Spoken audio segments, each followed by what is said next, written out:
Auburn team, Coach Butch Thompson, Blake Burkholder, and Sonny Michelle. We'll ask Coach to make an opening statement, and we'll open the questions. I'm just thankful. Our program is thankful. Congratulations to Oregon State on an amazing year and being the number 3 national seed. We knew coming in here this would be a tall order. And after playing for 3 days, I think my comments toward Mitch and his ball club is, I think that's what we've tried to do in our 7 years at Auburn, is build a team that's competitive like they are, that handles himself, that's blue collar, and has an unbelievable fan base that fights for every pitch. Doing this for a while, being year number 30, this is about as impressive. I think I tried to say that at the beginning. And I don't go to a lot of these postseason tournaments and make these statements just to be a nice guy and always do that. This one is a little extra meaning and is sincere. So congratulations to those guys on a great season. Last week we kind of played really special offense and got through that regional at home, come across country, and I thought it was about as competitive, competing for pitches. Our pitching staff was amazing. And I know we did some things. I know Sonny hit a couple of home runs, and we scored enough. We just, advanced Omaha by getting 3 hits today. But I think about Blake Burkholder standing next to me. I think about Carson Skipper, our left-hander. I just think about from start to finish, Mason Barnett to just keep battling. Breaking ball got over enough to get us deep enough in the game to barely be able to finish this thing and win by 1. When Skipper came in today and got the 2 outs when we dumped him in the ball game, we always say the reliever's job is to get the first guy out. Skipper did that, and Burkholder did that when they first come into the ball game. I thought that was a key. And then, I'm always wondering am I dumping Burkholder, kind of my last line of defense in the game, too early. And it was not today, and I thought he was great in the 9th inning. So we're thankful. 2019 had been 22 years since our program had been, and to be able to go back to Omaha so soon is kind of a testament to a few guys like Brody Moore, our shortstop, Cason Howell, our center fielder, Carson Skipper, one of our pitchers that was on that team in 19. They've done a great job of we have a good program of player-led individuals that did an amazing job with this half of this team being new this year. Questions? Bruce, first of all, congratulations. First of all, when you have to bring in Burkholder there, what's going through your mind? Did you think that he's going to be able to get the out and save it? Yeah, I just win the moment. I thought that was the game. So I don't think he's a closer. I don't think he's a setup guy. I think he's a competitive moment pitcher, our competitive moment pitcher. So we thought that was the ball game right there, and we never wanted to when Boyd hit the home run, I'm like, all right, we're going to have to strap it on the games right now and at the part of the lineup that they were at. So I thought the game was there, and then we would worry about the 9th when the 9th got there. And I thought he was as good in the 9th as he was when he was dumped in and entered the game. What did it mean to you to get that call, and then what's going through your mind when you get up there, runners on, that situation, but then also that you have to follow through with the ups and downs of those last 2 minutes? Yeah, it was just you don't really have a lot of room to mess around. You got guys on the base, you got to fill up the zone. You can't put any guys on. Definitely want to give up any hits, so you kind of have to be a little nitpicky. You're shooting for the pin on the edges of the plate, but I was able to lock in down there. Coach Thompson told me before the game I knew I'd come in right after Skipper, however early that was going to be, and I'm just glad I got that opportunity. How would you describe the dog pile being a part of that? It was amazing for the first 3 seconds until I was on the bottom. Somebody's knee was in the side of my face, but I mean words can't describe how exciting that was.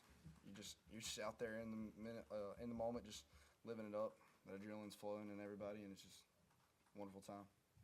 Sonny, can you walk us through that home run in the 3rd? Do you feel like you had it off your bat, or did you kind of wait for it to carry in the wind a little bit? I knew I caught it good. I knew I hit it pretty high. So off the bat, I was thinking 2 out of the box off the bat, and then slowly the left fielder started to keep going back and back and back, and the wind was on our side today, and so that helped out big time. And as soon as I saw his back turn and get to the wall, I knew I had got it.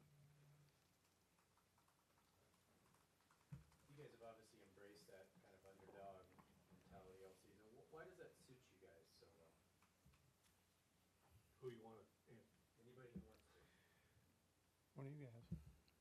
I mean, we were, preseason. We had a bunch of people who pick us, second to last in the West, or we in the West, West, right? Sorry. Yeah. You know what I mean. Can't think right now, but just having that in the back of our mind, man, that just kind of stuck with us. And when somebody tells you that, you don't like it. I mean, I don't know anybody that I know personally that would like for somebody told you, like, hey, man, you're a loser, you're in last. And I think we just kind of took that to heart. Coach, you were picked second to the last by the coaches voting preseason. Sure. And somebody's got to be first. Somebody's got to be last to start this thing off. We did not have an amazing season last year, and I've been catching traction of some people thinking, we've been saying bad news for the whole season, our players, and they thought it was us trying to be, tough guys when it's really the bad news bears. I got alumni and I got friends back home saying, one more Buttermaker, one more Buttermaker. So it was really a play on the bad news bears that was the rallying cry. I had it on a while ago. It doesn't fit me very well, but I had it on for a minute. I didn't know if you wanted me to go there with it. Oh, I did. All right. Yeah. You ever see, is that the first time he's worn it this year? Yeah. Yeah, it's first Well, time. this is the first time we've been hanging up in the locker room, and so we started bringing the dugout, and I think it suits us.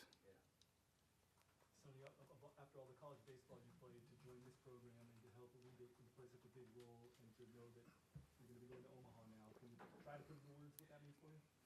It's not really explainable. I just love these guys so much, and we get 2 more weeks together, and however many games we have promised, that's how many, that's how long we have together as a group, and we're just going to live to the best we can. We're going to play to the best of our ability and live it up.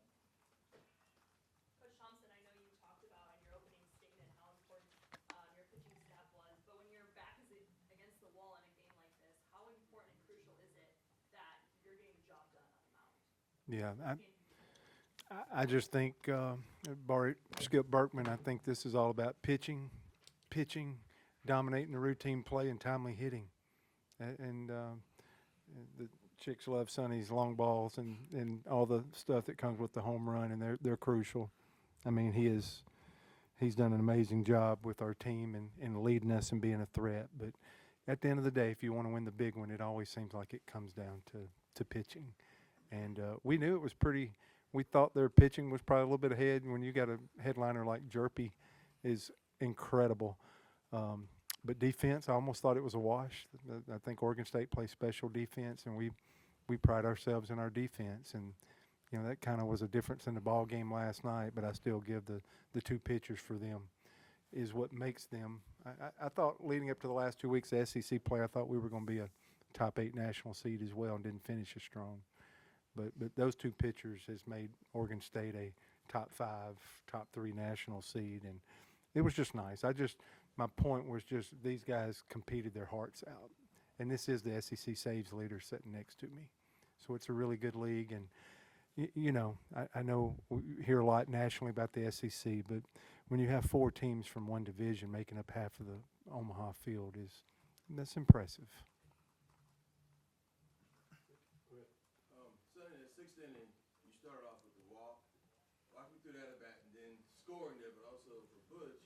What did that inning mean to scratching out those runs? The way you guys did. Yeah, I mean, it was an important time in the game right there. We're still up 1, and we just got to do whatever we can to scratch a run across. And thankfully I was able to put up a good at-bat and see a bunch of pitches off of him. And then, Bobby came up with a big hit down the line, and then Brooks with the ground ball, and I was able to get me in. And so that was a very important part of the game. The 4th run was huge for them last night. The 4th run was huge for us today. If we hadn't scratched and clawed and scored those runs right there, we'd have been in here being interviewed first. We have a few questions over Zoom. Mark Murphy. I want to ask Blake about, is it more satisfying that you got to close it out against the number 1, 2, and 3 hitters against a really strong lineup? And then ask Butch about the safety squeeze, his decision to do that. Yeah, I mean, it always seems like in crunch time to close a ball game, especially you're getting the top of the lineup. I mean, it never fails. So I knew the way it was setting up, it was gonna come around to those guys. I talked to Huddy in between innings, was like, how you want to go at these guys? What do you want to do? Like, what do you want to start out with? Because I mean, he's a great brain to go to for advice, and he helped me out with some pitches, told me what to do, and I was thankful to go out there and execute it. Butch, on the safety squeeze. Yeah, every one run was at a premium, like was just mentioned, and we tried to do it first pitch, and it was a pitch just really out of the zone, and it was a safety. Then we took it off the second pitch just to relax the defense a little bit, where they're not on top of us. And then talking to Brody, he was expecting breaking ball, and he got a fastball, and I thought he had bunted it too hard, but it wound up being a slower type flip to the plate, and we was able to get in there. So we were just trying to score another run, basically, is the reason why we went to the safety. It's hard to defend in a first third. Brian? Yeah, Blake, you've given up a run or two in your last 3 outings. You hadn't gone over 2 innings since April 2nd. Yet Butch believed in you and gave you the chance to go 2.2. What does that say about him as a coach? I mean, he's the greatest coach in college baseball. We all believe that on the team. And every time I pitch, he always says he has faith in me, and that helps build my confidence a lot, knowing that my head coach has a lot of faith in me, and we all respect him so much. I mean, he had faith in me to go out there and pitch and finish the ball game, so I couldn't let him down. I'm thankful. I'm thankful for that opportunity he gave me, and I mean, God bless me. And then Sonny, real quick, they've rolled tumors, it's covered, they're playing your walk-up song out there right now. I mean, what does this whole experience mean to you, just being in Auburn for this year? It's inexplainable, man. I'm so excited to be with these guys and just be with this group. And I mean, we're so strong, and everybody's there for each other, and this has just been life-changing for sure. Callie?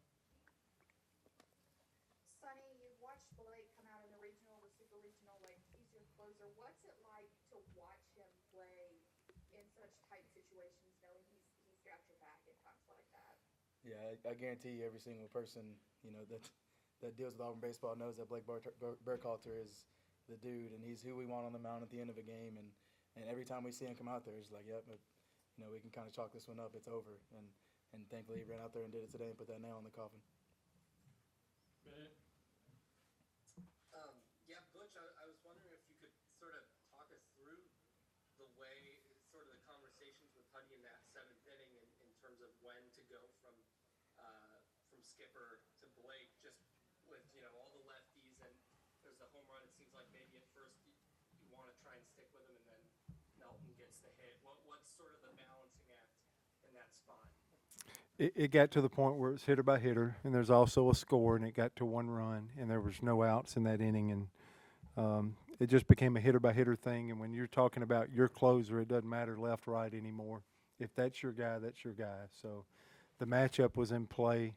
When we woke up and got to the field, that's how I was able to alert the 3 pitchers that Barnett would go till we pulled him out, and then we would go immediately to Skipper and immediately to Burkhalter. And I just feel like when you get to that point in the game, if that's your guy, the only regret I got getting on the airplane is if I didn't get Burkhalter in there with the lead. That's my job.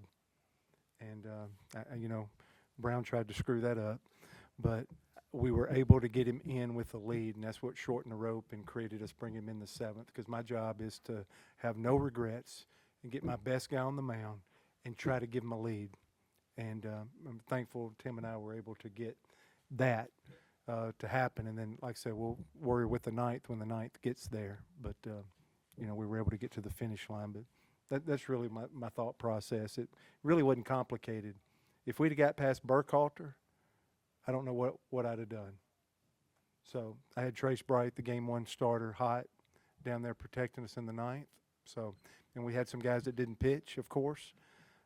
Here we brought 12. But I only had a plan through Burkhalter, to be honest with you. And then real quick, Sonny or Blake, just thoughts on, familiar opponent to start the College World Series with Ole Miss. I think it's going to be a fun little matchup, man. We haven't played them since the first week of SEC, and so it'll be good to see them. Good to see them. Maybe a good battle. We have 3 more. Bill Cameron? Yeah, Sonny, actually, Bennett asked part of that. How are you doing? How's the hammy? I guess it looked like it grabbed you a little bit heading to third. I'm good, man. Yeah. The turf isn't too friendly to me, so I'm okay. Just got caught up a little bit. Michael Gittens? Coach, can you talk about the importance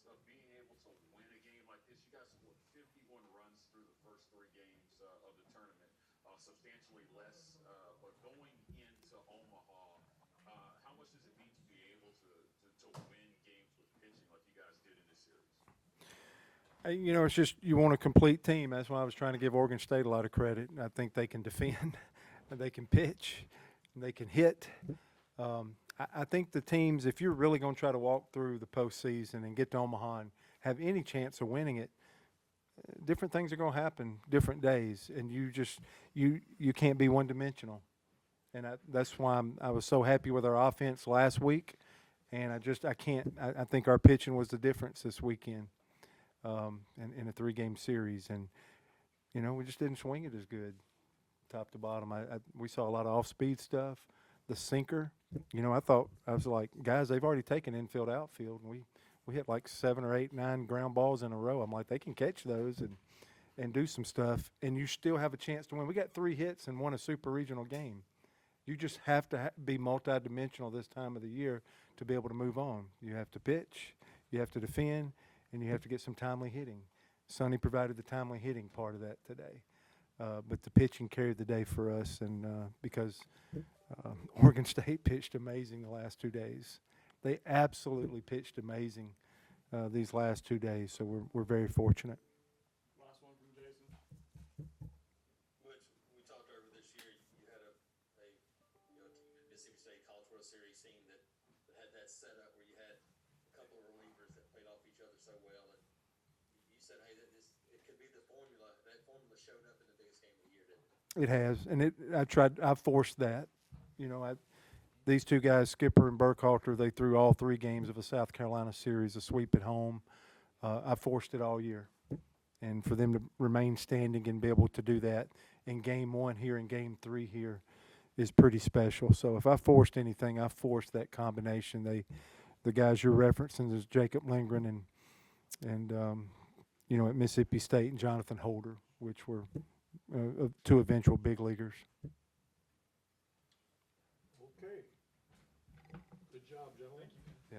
Thanks for the hospitality, everyone. Thank you. Thank you. Appreciate